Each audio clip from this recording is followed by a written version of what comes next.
Good morning, everybody. It's Shanda with Coffee with Shanda, and I am excited to be here today because I want to talk to you about a hack that I use to be able to be an influencer on multiple different platforms daily. So as you're jumping on, just say hello, good morning, tell me where you're tuning in from. I love to get the energy and the hit off of live people as we start to roll this morning. Hi, Lexus. Hi, Alex Ariaga.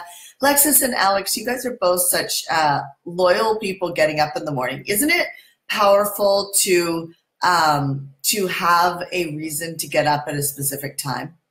I mean, I'll say one of the best blessings of Coffee with Shanda. Well, one is looking in my inbox and reading your messages throughout the day, which I find really powerful, and I get to serve and help. But another way is to actually see that every morning when I get up, I know that I've got an hour before I meet with you guys, and I get to work and I get to prepare. And I don't know, I feel like giving makes you and I a better professional, a better person. I don't know, there's just something to it. So I'm loving these 6 a.m. coffees with Shanda. We've been doing them for a couple months now. At first it was just an idea. To give back and help. And I knew inside of Heartcore that I needed to connect more often in order for us to make a bigger difference. And so, 6 a.m. Coffee with Shanda was developed out of that. And I chose 6 a.m. because it felt like a stretch to be able to commit to being here Monday through Friday at 6 a.m. So, I share that with you because one of the pieces that I see with my clients, and I don't know about you if you're not a client of mine, but I definitely see this with my clients, is that sometimes the workload gets so busy or there's just so much to get done in a day that, when you're studying social media, you're studying how to become an influencer, which is the most important thing that you can do for your business is to become an influencer now. I find that a lot of times we hear a new strategy or we know we need to do these things, but it feels like a lot. You know what I mean? Like it feels like, shoot, you already have so much to get done in a day. Really? Like there's another platform like Snapchat, Instagram, Facebook. Now Facebook's changed something and now there's this. You know what I mean? There's just all these things that you have to do to become an influencer. And so first and foremost, know that stress is a thought. Stress is a thought. And stress will prevent you from coming up with an idea to optimize yourself and optimize your efforts. So I basically just stopped for a few minutes this morning and I was thinking through how do I optimize everything in my life and in my business so that I can be more present with my friends and my son and my husband. And just know that that is not an easy feat because I am ambitious. And if you're following me, you're probably ambitious too. And it would be really easy for me to just work all day and all night because I actually love it. And I used to use that as an excuse to work all the time, as I would say I actually love it. Don't use that as an excuse because I don't want you to miss out on the rest of your life because you're trying to build your empire. Okay? So here's what I do. Let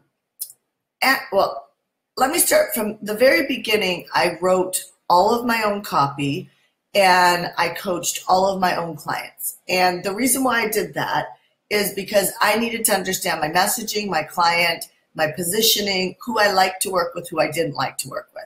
So I share that from the beginning because if you are under $100,000 a year, you have to spend a little bit more time doing more things on your own so that you understand your positioning in the marketplace, you understand what your stand is for people, and you understand who you like to work with and who you don't like to work with.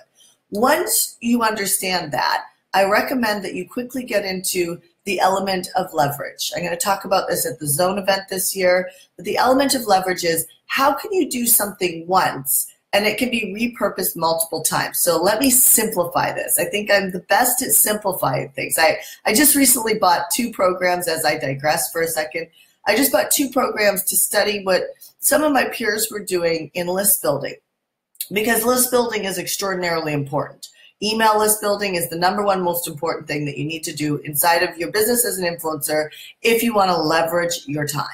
Okay, so I was studying and I was like, gosh, I'm smart and this stuff is confusing.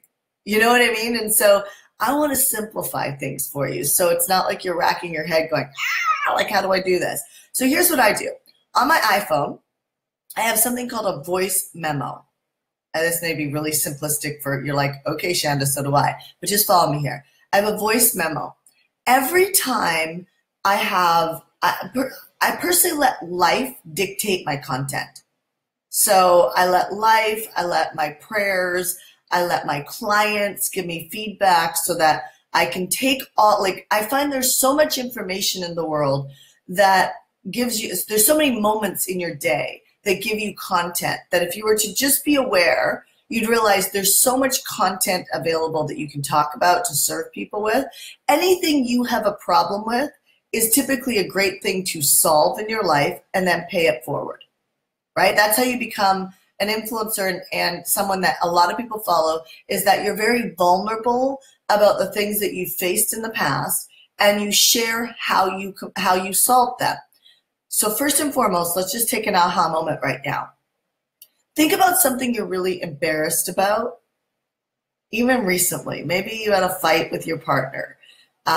Maybe you procrastinated an entire day, right? Maybe you, I don't know, you fell off your diet and you're a fitness guru, right? And you fell off your diet and whatever, right? Like, so what is the thing, right? What is the thing that you're a little bit embarrassed about? And you can go way back into your past. So I'm a little bit embarrassed that at one point in my life I was doing cocaine. I'm a lot embarrassed about it. When I say it right now in front of you, it feels very naked. It feels very like, ugh, they could be judging me right now. If you've done cocaine before, you're probably now connecting with me because you feel like, oh yeah, I've done that before. You've done some sort of drugs before. Now we have a connection, right? We have a vulnerability connection and we get each other. We get that moment in our life. If you've never done it before, you might be judging me, or I may have just got your attention because you're super surprised that I would ever put myself in a situation like that, right? So that's like a vulnerable moment.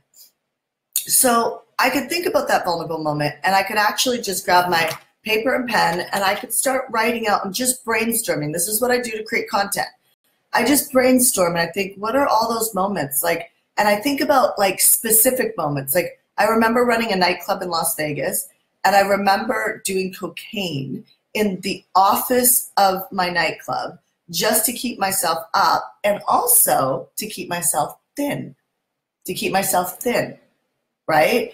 And so I'm being really vulnerable with you right now. So I would be thinking about like the moment of snorting a line of cocaine in the office, about how I felt like sticky and gross in my skin, how I felt agitated and irritated, almost like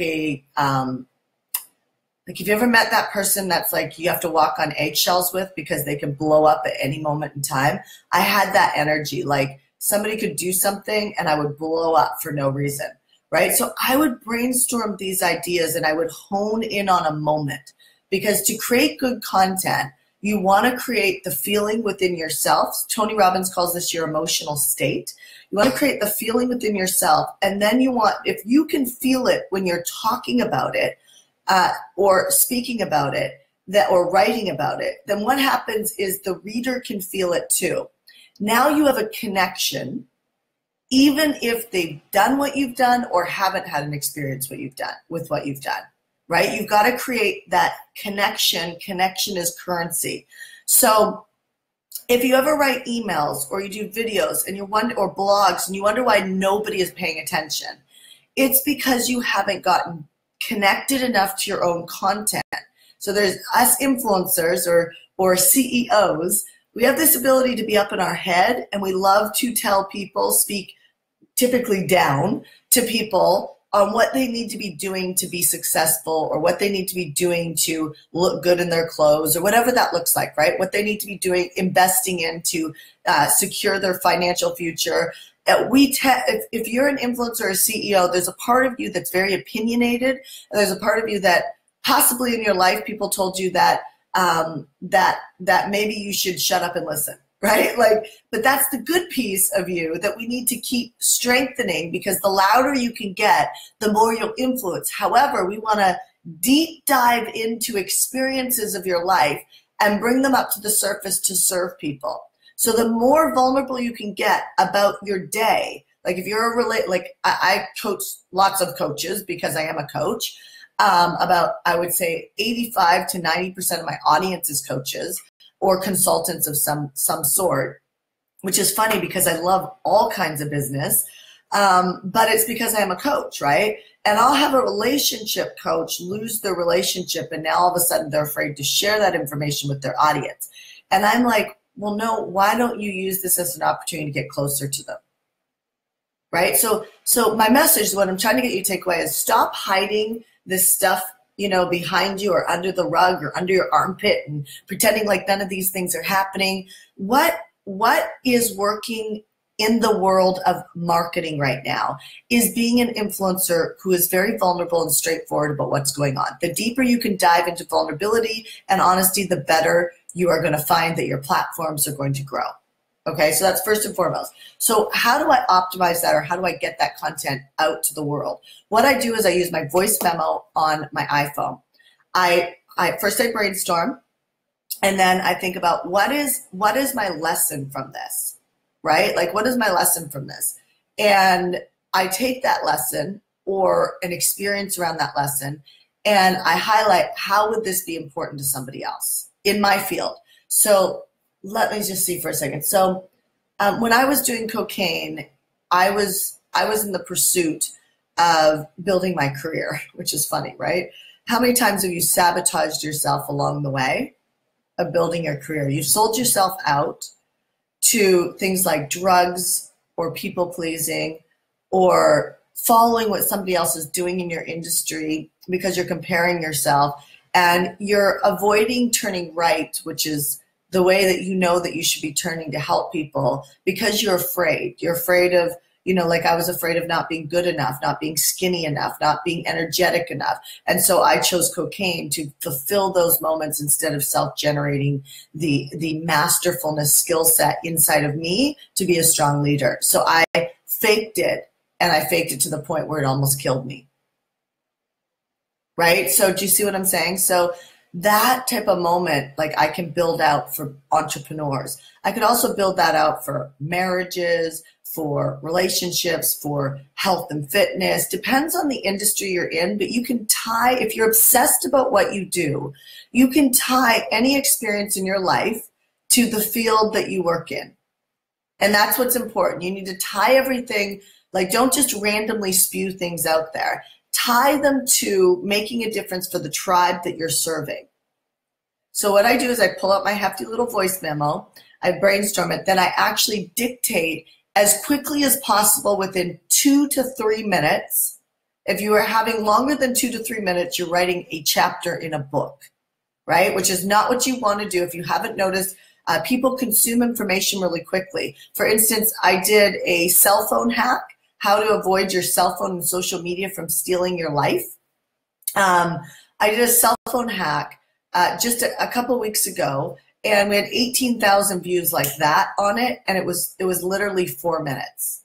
It was 4 minutes, and that was probably a minute too long, right? So what you want to do is you want to voice memo something 2 to 3 minutes on the voice memo. Go to a platform like hiremymom.com or Upwork, and find a writer. Find somebody who is like an English school teacher. I love hiremymom.com because they have a lot of educated moms who have stopped to raise their children because they never met me, where I could show them how to grow their business while raising their children. But my point is they're on that platform, and there's teachers, there's executives or past executives. There's a lot of smart women on there, and women tend to multitask really well. So I find them very great to hire.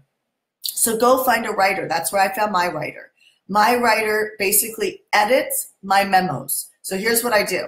I used to write them, and I would send them to Pam, who would edit them. She's a school teacher. And by the way, my bills are about $20 to $60 a month.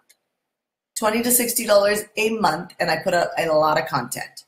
Okay, she edits my work, she sends it back to me, and she also sends it. She used to send it just back to me, so I would send it out, but now it goes back to somebody on my team. that takes it from there and gets it out onto my platforms. So here's what it looks like now in my company. I brainstorm it, I voice memo it, I send it to Michelle PW, who is actually my copywriter. Michelle PW transcribes my voice memo. So number one is I brainstorm the idea. Number two, I take that brainstorm and I bulk it into a 2 to 3 minute voice memo that I send number three to Michelle PW to write copy. She transcribes it, so it's my words. She writes copy off of that to shorten it, and then we use that copy for social media, for my blogs, for my emails that go out to my email list. Sometimes my 2 to 3 minute voice texts end up being, or voice memos end up being 2 copies, right? I also take coffee with Shanda, and that gets sent to, when it's a good one, when I see you guys have shared a lot. So it is really important that you share when you like what I'm talking about, because what that tells me is that you want more of that information. You want more of that type of information. When I see a lot of shares, I send that over to Michelle PW, and she takes it and transcribes Coffee with Shanda. And then she basically just takes a snippet, like one piece out of it that is the highest value content, and we'll rewrite a blog post. Then she'll take that and make it an Instagram post, which will also repopulate on Facebook. So the reason why I share this with you is because I want you to know how to optimize your platforms and optimize your life so that you don't have writer's block or content block. Because if you have content block and you procrastinate to get information out there, what's going to happen is that you're going to be the boat that disappears, but other influencers that actually figure it out succeed. I want you to climb the ladder with people that are just like you, that are in multiple different industries, where basically the CEO club grows together so that when we're 60, 70, 80 years old, we have a ton of friends around us that are successful. It's really lonely to have a lot of money and nobody to hang out with, to play with, right? So I want you to look around and help a lot of people succeed with you, share the content that is valuable to you, and then use what I shared today to be able to optimize your life experiences so that you can put more content out there to make a bigger difference. So I hope this was helpful. I hope this kind of wakes up your mind that it doesn't have to be hard. You don't have to micromanage all of it, and you can get out of your own way, and for very low amounts of money, you can have people actually repurpose your quick little voice memos. Okay? So I hope that was helpful. I will see you on 6 a.m. Coffee with Shanda. Have a great rest of your week, and I'll talk to you soon. Bye, guys.